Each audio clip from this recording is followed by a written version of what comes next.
Alright, what's up everyone, Duquesne23 here, bringing you another Project Spark livestream recap.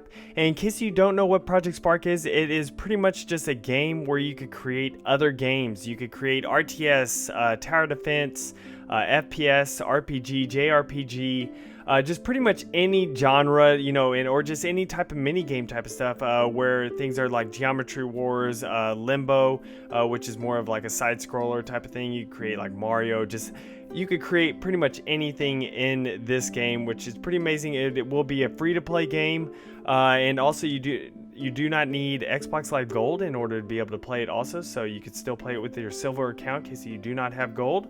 The beta is going to be going on at the end of this month for Windows 8, so be sure to sign up in the link down in the description to be able to get a part of that beta. And also there will be an Xbox One beta in January. We do not know the exact release date of the game, but that's pretty much all we know for right now is the beta dates. Well, I guess they're not really exact dates, but you know, kind of a broad date of the betas. Now the first thing that they show off is a RTS challenge, and so this kind of, guys, I don't believe that they've shown off RTS games yet, at least not that I can remember, but yeah, so this is just a real-time strategy game, so those of y'all that really enjoy real-time strategy games, which I know I do, so you're able to actually create a real-time strategy game inside Project Spark, which that's pretty exciting. So it's, you know, of course this is, you know, maybe a more simplified version, but you know, you may want to go a little bit more in depth in your game that you'll create, but this is definitely really awesome and very well made. I know you can't really hear it right now, but there is music in the background in the game itself. I know I have music playing in the background while I'm talking, but that's not the game music. But in the game music, they have music in the background, so and it sounds really cool. So I would definitely suggest going to check out the original video. The link will be in the description, and you know, listening to some of that music. And that's just one of the music, I guess, options that they provide within the game, so you can have kind of like a nice little ambiance, you know, in your game and stuff. Which right here, I'm going to go ahead and let you listen to the music. And also, I want y'all to listen to something that Mike Lisco says. He's a community manager for Team Dakota, but it's pretty awesome, and it's of course something that is pretty amazing if the, you know, a developer, you know, and stuff actually does something like this. So I'm going to let y'all go ahead and listen, and I hope y'all enjoy. You know, and this is, again, speaks to something that I think we're going to be looking to the community when beta starts. There's going to be so many great levels, and we only have a certain amount of time to play through and look at these.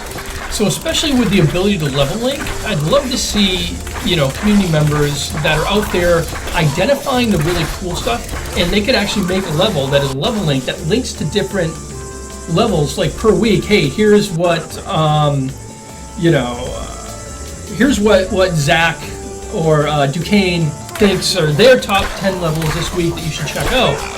And I think that would be really cool to kind of help sort of bring that stuff out, and you know, that'll help us kind of highlight that stuff on stream and stuff.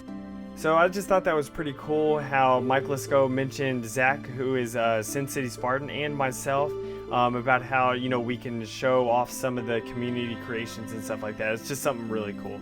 Alright, so this next level is called Spooky Run, and this is a very interesting level just because it's I love the way everything looks. It's very creepy, very Slenderman style, you know, like if you're playing Slender, and it's kind of that style where everything's pitch black and there's lights here and there and some creepy, like you see some creepy trees.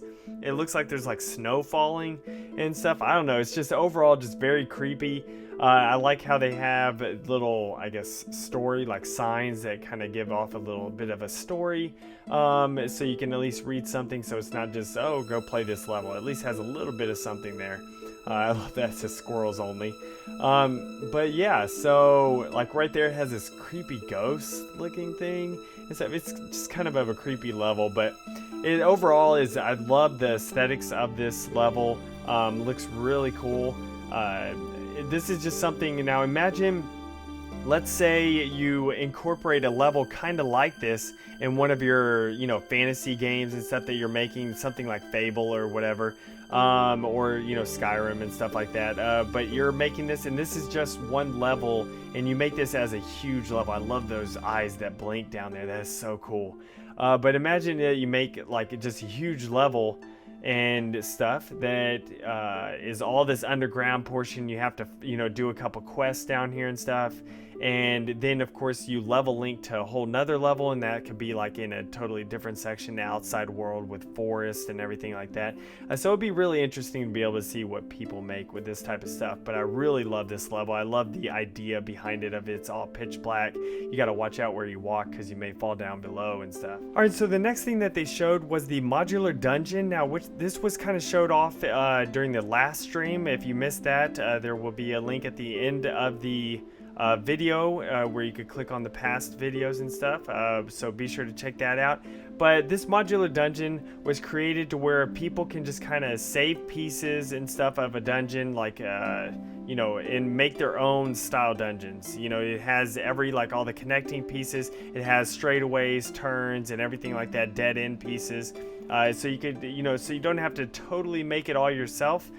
This person already have created kind of like a template and stuff for you to make. Now, one thing that's really cool that the Team Dakota people did with this modular dungeon thing here is that they actually made it to where it randomizes the dungeon. It automatically, once you step in to test the world and play the world, it automatically creates a entire dungeon and stuff, and it's totally random every single time, so you will never get the same layout again.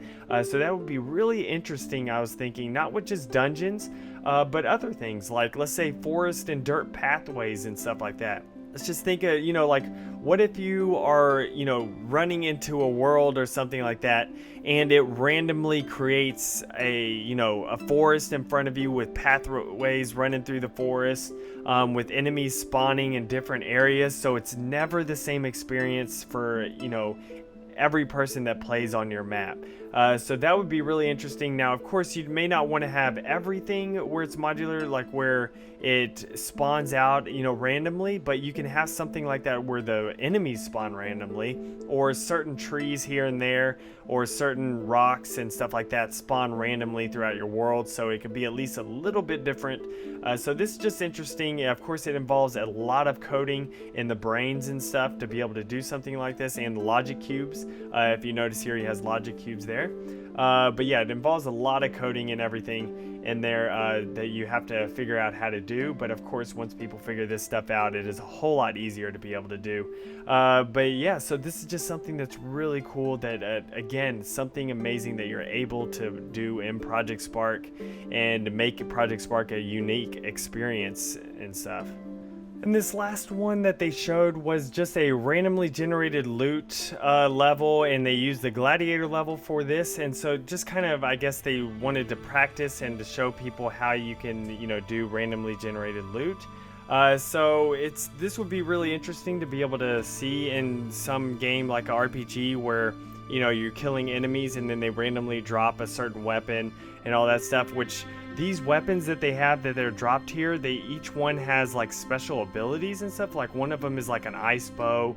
Certain ones make loot drops more common and stuff like that, and you can collect money and everything. Some of them make it to where you can collect more money, like there's more loot drops for money and stuff, and it's just really cool. Each bow has a different damage modifier on it, like where may do some more damage or be more powerful, hit more enemies with each shot or something like that.